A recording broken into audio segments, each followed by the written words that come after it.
श्री दुर्गाय नमः। श्रीमद्देवी भागवत महापुराण तृतीय स्कंद 26वां अध्याय। व्यास जी द्वारा नवरात्र व्रत विधि का वर्णन तथा पूजा में निषिद्ध कन्याओं का विवेचन। सुशील वैश्य को देवी की प्रसन्नता प्राप्ति। जन्मेजय ने पूछा, द्विजवर, नवरात्र आने पर क्या करना चाहिए? विशेष करके शरद काल के नवरात्र का क्या विधान है? इसे विधि पूर्वक बताने की कृपा करें। विप्रवर, आपकी बुद्धि बड़ी ही विलक्षण है। मुझे विस्तार के साथ यह बतलाइए कि नवरात्र व्रत करने का क्या फल है और किस विधि का पालन करना चाहिए। व्यास जी बोले, राजन, कल्याण पद नवरात्र व्रत के विषय में कहता हूँ, सुनो। शरद काल के नवरात्र में जैसे विशेष रूप से विधि पूर्वक भगवती की उपासना करनी चाहिए, वैसे ही वसंत ऋतु में नवरात्र में भी प्रेम पूर्वक पूजा करनी चाहिए। संपूर्ण प्राणियों के लिए शरद और वसंत ये दोनों ऋतुएं यम दृष्ट नाम से कही गई हैं। ये दोनों ऋतुएं जगत के प्राणियों को महान कष्टप्रद हैं। अतएव कल्याणकामी पुरुष यत्नपूर्वक दुर्गा अर्चन में तत्पर हो जाए। वसंत और शरद ये दोनों ही अत्यंत भयंकर ऋतुएं मनुष्य को रोगी बनाने में कुशल हैं। इनके प्रभाव से बहुत से प्राणों से हाथ धो बैठते हैं। अतएव इन ऋतुओं के आने पर पंडित जन को चाहिए कि भगवती चंडी की आराधना में संलग्न हो जाए। राजन, चैत्र और अश्विनी के पवित्र महीनों में भक्तिपूर्वक ये पूजा करनी चाहिए। अमावस्या के दिन उत्तम सामग्री एकत्रित कर लेनी चाहिए। उस दिन वह एक ही बार हविष्यान भोजन करें। किसी समतल भूमि पर मंडप बनवाएं। मंडप 16 हाथ के विस्तार का बनना चाहिए। खंभ और ध्वजाओं से मंडप को सजाया जाए। सफ़ेद मिट्टी और गोबर से उसे लिपवा लें। तदंतर मंडप के मध्य भाग में एक स्वच्छ समतल वेदी बनानी चाहिए। वह वेदी 4 हाथ चौड़ी और लंबी और 1 हाथ ऊंची हो। भगवती को पधारने के लिए वहीं उत्तम स्थान होना चाहिए। सुंदर बंधनवार और चांदनी से उसे सुशोभित करें। उसी रात ब्राह्मण को आमंत्रित करें। वे ब्राह्मण देवी के रहस्य को भली भांति जानने वाले, सदाचारी, संयमशील और वेद वेदांत के परगामी होने चाहिए। प्रतिपाद के दिन प्रातःकाल समुद्र, नदी, सरोवर, बावड़ी, कुएं अथवा घर पर ही सविधि स्नान करें। प्रतिदिन के प्रातः काल के जो नियम है उसे पहले कर लें। इसके पश्चात ब्राह्मणों को वर्ण करें। पाद्य, अर्घ और आचमनीय से ब्राह्मणों की पूजा होनी चाहिए। अपने शक्ति के अनुसार वर्ण में वस्त्र और आभूषण आदि अर्पण करें। घर में संपत्ति हो तो कृपणता करना अनुचित है। संतुष्ट ब्राह्मणों के द्वारा ही सम्यक प्रकार से कार्य परिपूर्ण हो सकता है। देवी के पाठ करने के लिए ब्राह्मणों के विषय में कहा गया है 9, 5, 3 अथवा एक ही ब्राह्मण का वर्ण करें, किंतु वह ब्राह्मण शांतिपूर्वक पारायण करने वाला हो। वैदिक विधि से स्वस्ति वाचन करना चाहिए। वेदी पर रेशमी वस्त्र से आच्छादित सिंहासन स्थापित करें। उस पर भगवती जगदम्बा की प्रतिमा रखें। भगवती की 4 भुजाएं हो। हाथों में आयुध विराजमान हो। भगवती रत्न में आभूषणों से सुशोभित हो। गले में मोती की माला लटक रही हो। संपूर्ण शुभ लक्षणों से संपन्न सौम्य पूर्ति वे देवी दिव्य वस्त्र पहने हों। वे कल्याणमयी भगवती सिंह पर बैठी हों और भुजाओं में शंख, चक्र, गदा और पद्म सुशोभित हो रहे हों, अथवा 8 भुजाओं वाली भगवती सनातनी की प्रतिष्ठा करने का विधान है। भगवती की प्रतिमा के अभाव में नवार्ण मंत्र से लिखे हुए यंत्र को पूजा के लिए पीठ पर स्थापित कर लेना चाहिए। पास में ही कलश स्थापन कर लें। कलश को तीर्थ के पवित्र जल से भरना, उसमें स्वर्ण, पंचरत्न छोड़ना और पंचपल्लव रखना, ये सभी काम वेद के मंत्रों का उच्चारण करके करने चाहिए। पास में चारों ओर पूजा की सामग्री रख लें। मंगल के लिए गीत और वाद्य भी करना आवश्यक है। नंदातिथि अर्थात प्रतिपाद में हस्त नक्षत्र हो तो उस समय पूजन करना उत्तम माना गया है। राजन, पहले दिन उत्तम विधि से किया हुआ पूजन मनुष्यों को अभिलाषा पूर्ण करने वाला होता है। उपवास व्रत, एक भुक्त व्रत अथवा नत व्रत, किसी भी एक व्रत का नियम करने के पश्चात पूजा की व्यवस्था करनी चाहिए। फिर यूँ प्रार्थना युक्त प्रतिज्ञा करें, देवी तुम जगत की माता हो। मैं उत्तम नवरात्र व्रत करूँगा। माता, तुम मेरे सभी कार्यों को सहायता करने की कृपा करो। नवरात्र व्रत की पूर्ति के लिए अपनी शक्ति के अनुसार नियम पालन करना आवश्यक है। तदनंतर विधि के साथ मंत्रोच्चारण पूर्वक पूजा करनी चाहिए। चंदन, अगर, कपूर, मंदार, कमल, अशोक, चंपा, कनेर, मालती, ब्रह्मपुष्प और सुगंधित फूलों तथा सुंदर बेलपत्रों और धूप दीप से देवी की जगदम्बा की पूजन करें। अनेक प्रकार के फल और फूल लगाएं। अर्घ्य देना परम आवश्यक है। नारियल, नींबू, अनार, केला, नारंगी, कटहल आदि सभी फलों के से देवी की अर्चना करें। राजन, फिर भक्तिपूर्वक अन्न भोग लगाना चाहिए। हवन करने के लिए त्रिकोण कुंड बनाना चाहिए और उत्तम वेदी भी बनाई जा सकती है, किंतु वह भी त्रिकोण की हो। प्रतिदिन भक्ति भांति के मनोहर द्रव्यों के साथ संध्या और मध्याह्न तीनों समय में भगवती की पूजा करें। गा बजाकर और नाचकर बड़े समारोह के साथ उत्तम मनाना चाहिए। नीचे भूमि पर सोना चाहिए। दिव्य वस्त्र, आभूषण और अमृत के समान मधुर भोजनादि से कुमारी कन्याओं का पूजन करना चाहिए। पहले दिन एकाकी पूजन करें, फिर क्रमशः एक एक बढ़ता जाए। दूसरे दिन 2, तीसरे दिन 3, समय आने पर 9वें दिन 9 कन्याओं का पूजन करना चाहिए। अपने धन के अनुसार पूजन में खर्च करना चाहिए। राजन, शक्ति रहने पर यज्ञ की धन की कृपणता करना अत्यंत निषिद्ध है। राजन, पूजन विधि में 1 वर्ष की अवस्था वाली कन्या नहीं लेनी चाहिए, क्योंकि गंध और भोग आदि पदार्थों का स्वाद से वह बिल्कुल अनभिज्ञ रहती है। कुमारी वही कहलाती है जो कम से कम 2 वर्ष की हो चुकी हो।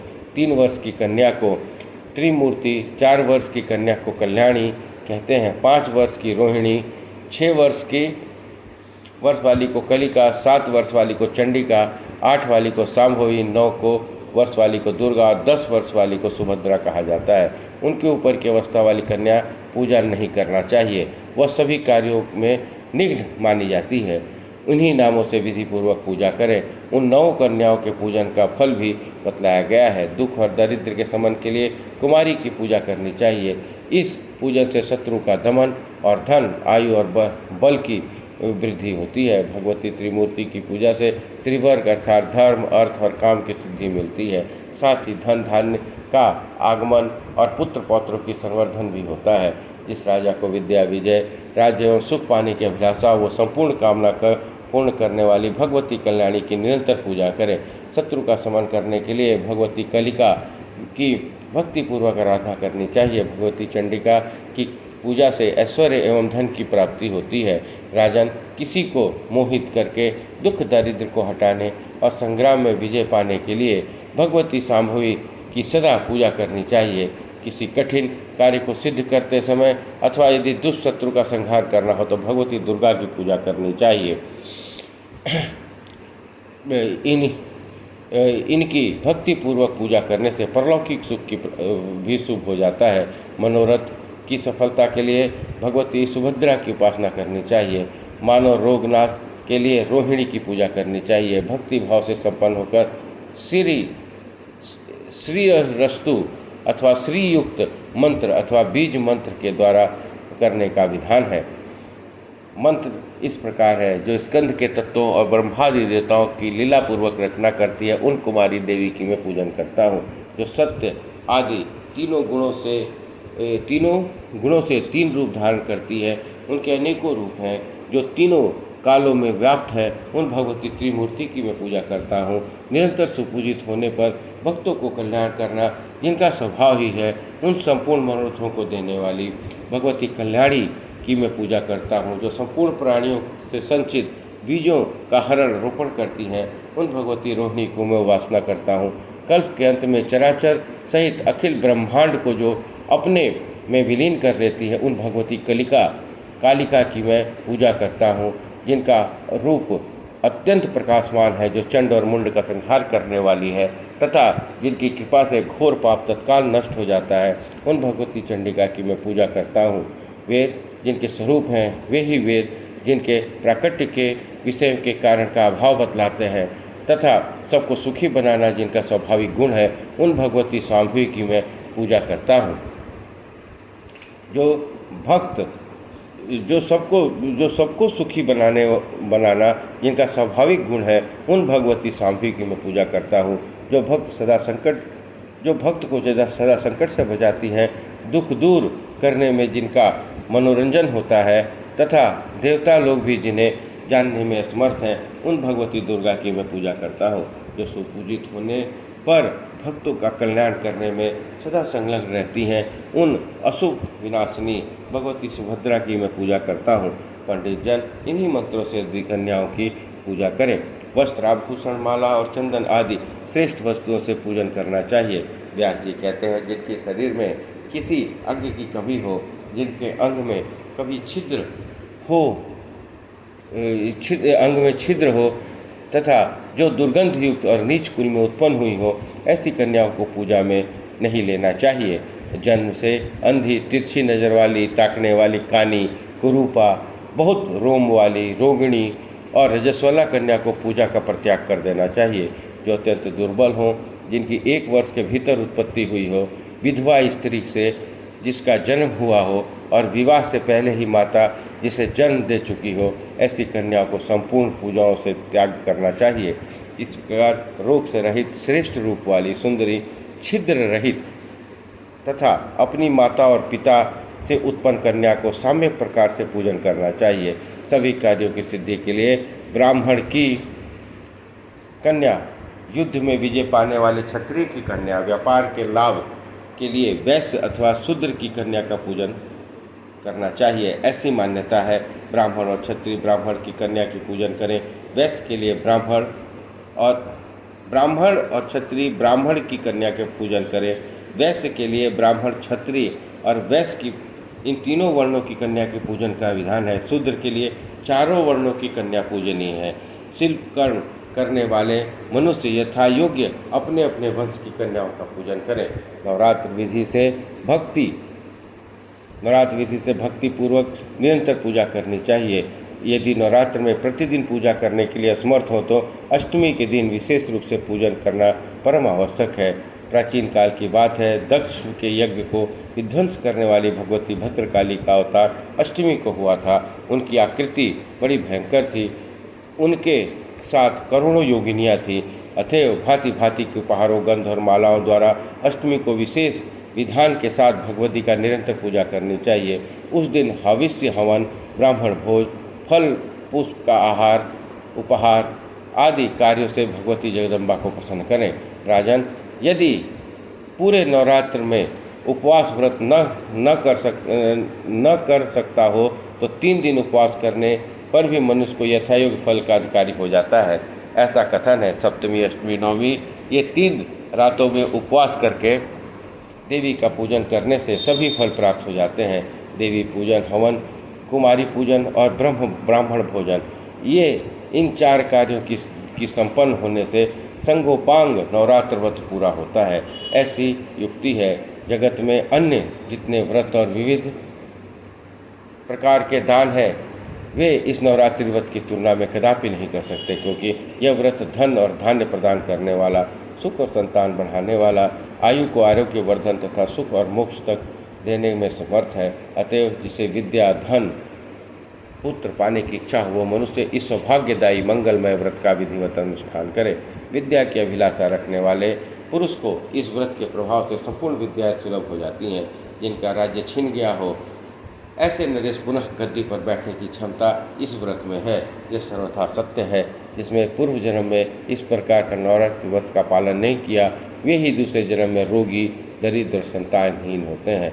जो स्त्री बंध्या, विधवा या धनहीन है, उनके विषय में ऐसा अनुमान कर लेना चाहिए कि अवश्य इनके पूर्व जन्म में नवरात्र व्रत नहीं किया है। जिसे जगत में आकर उस नवरात्र व्रत का पालन नहीं किया, वह कैसे धनी हो सकता है और कैसे उसे स्वर्ग जाकर आनंद भोगने की सुविधा मिल सकती है। जिसने कोमल बिल्व पत्रों में चंदन लगाकर उसके भवानी का पूजन की, वो पृथ्वी पर राजा होता है। भगवती कल्याण स्वरूपिणी, जिनका कभी जन्म मरण नहीं होता, दुख दूर करने में ये सदा तत्पर रहती हैं। सिद्धि प्रदान करने वाली ये देवी जगत में सबसे श्रेष्ठ है। जिन मनुष्यों ने इनकी उपासना नहीं की, वह निश्चित ही जगत के दुखी, शत्रुग्रस्त और दरिद्र होता है। ब्रह्मा, विष्णु, शंकर, सूर्य, अग्नि, वरुण, कुबेर एवं इंद्र प्रभृति देवता बड़े हर्ष के साथ जिनका ध्यान करते हैं, उन्हीं भगवती चंडिका को मानव यूँ नहीं भजते। मनु ने कहा है कि इनके स्वाहा और स्वधा इन नामों का उच्चारण करने से देवता और पितर तृप्त होते हैं। इसी से श्रेष्ठ मुनिगण संपूर्ण यज्ञों में हर्षपूर्वक मंत्रियों के साथ इनका उपयोग करते हैं, जिनकी इच्छा से ब्राह्मण इस जगत की सृष्टि करते हैं। विष्णु अनेक अवतार धारण करके पालन करते हैं और शंकर संहार करने में तत्पर होते हैं। उन कल्याणदायिनी भगवती को मनुष्य क्यों नहीं भजता? नर, नाग, पक्षी, पिशाच, राक्षस, देवता, इनमें कोई भी ऐसा नहीं है जिनमें भगवती की शक्ति न हो और वह हिलडुल तक सके। घर घर की यही स्थिति है। मंगलमयी भगवती चंडिका का संपूर्ण कामनाएं सिद्ध कर देती हैं। धर्म, अर्थ, काम, मोक्ष, इन चारों फलों की अभिलाषा करने वाला ऐसा कौन है पुरुष है जो उन भगवती की उपासना न करे अथवा उनके व्रत से वंचित रह जाए? महान से महान पापी भी ये रात व्रत कर ले तो संपूर्ण पापों से उसका उद्धार हो जाए। प्राचीन समय की बात है, एक निर्धन वैश्य था जो महान दुखी था। राजन कौशल देश में इसी सज्जन ने उसका विवाह भी कर दिया था।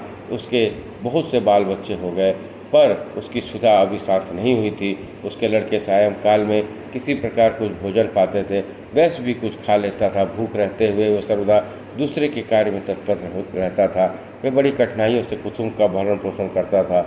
उस वैश्य के मन में अपार चिंता रहती थी, परंतु वह सदा धर्म से तत्पर रहता था। उसकी इंद्रियां शांत थी। वह बड़ा ही सदाचारी था, कभी झूठ नहीं बोलता था। उसके मन में क्रोध नहीं आने पाता था। वह सदा धैर्य से काम लेता था। मन में अहंकार और डाह नहीं आने देता था।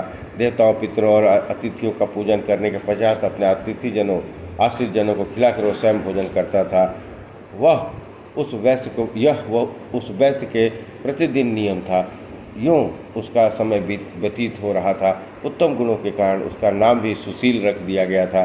दरिद्रता के अत्यंत घबराकर उस भूखे वैश्य ने एक शांत स्वभाव मुनि से पूछा। सुशील ने कहा, ब्राह्मण देवता, तुम्हारी बुद्धि बड़ी विलक्षण है। आज मुझ पर कृपा करके यह बताओ कि मेरी दरिद्रता निश्चयपूर्वक कैसे दूर हो सकती है? मानद, मुझे धन की इच्छा नहीं है। मैं खूब संपन्न हो जाऊं, यह नहीं चाहता द्विजवर। तुमसे पूछने का मेरा इतना ही अभिप्राय है कि कुटुंब का भरण पोषण करने की शक्ति मुझ में आ जाए। मेरी छोटी बच्ची और बच्चे भोजन पाने के लिए सदा रोते रहते हैं। घर में इतना अन्न नहीं है कि मैं उन्हें एक एक मुट्ठी भी दे सकूं। रोते हुए मेरे बालक घर में निकल गए। मैंने उन्हें त्याग दिया है, अतः अब मेरे हृदय में आग सी लग गई है। परंतु धन के अभाव में मैं कर ही क्या सकता हूँ? मेरी लड़की विवाह करने के योग्य हो गई है, मेरे पास धन है ही नहीं, क्या करूँ द्विजवर? इसी से मेरा मन चिंता के समुद्र में गोते खा रहा है। दयानिधे, तुमसे कोई बात छिपी नहीं है। विप्र, अब तुम तप, दान, व्रत, मंत्र, जाप, कोई भी ऐसा उपाय बताओ जिससे मैं अपने आश्रित जनों का भरण पोषण सुचारू रूप से कर सकूं। बस मुझे इतना ही धन चाहिए।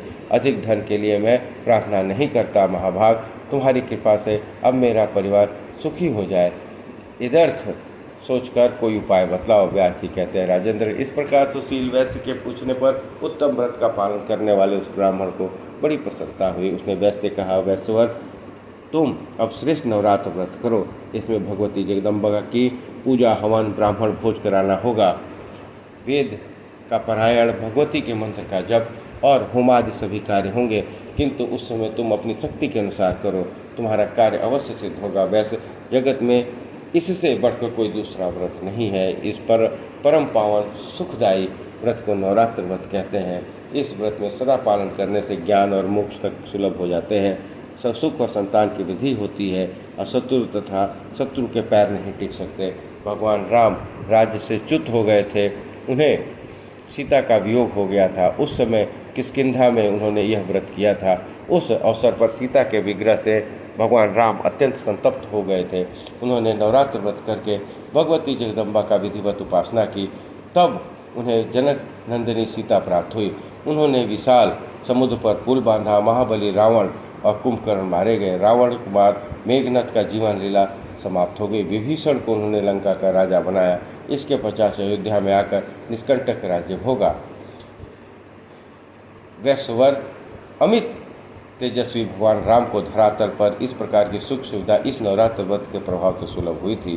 व्यास जी कहते हैं, राजन, ब्राह्मण की यह बात सुनकर उस वैश्य ने उसे अपना गुरु बना लिया। साथ ही माया बीज नामक भुवनेश्वरी मंत्र की उसने दीक्षा ली। फिर नवरात्र व्रत करके संयम पूर्वक भक्ति भाव के साथ उसने जप आरंभ कर दिया। अनेकों प्रकार के सामान यथाशक्ति एकत्रित करके उसने अपने भवानी की आदरपूर्वक पूजा की। 9 वर्षों की प्रत्येक नवरात्र में भगवती की माया बीज मंत्र का वह जाप करता रहा। 9वें वर्ष में नवरात्र के अंतिम अष्टमी के दिन आधी रात के समय भगवती प्रकट हुई और उन्होंने उस वैश्य को अपने दर्शन दिए। साथ ही विविध प्रकार के वर देकर उसे कृत किया। इस प्रकार श्रीमद् देवी भागवत महापुराण तृतीय स्कंद अध्याय 26 और 27 संपन्न हुआ।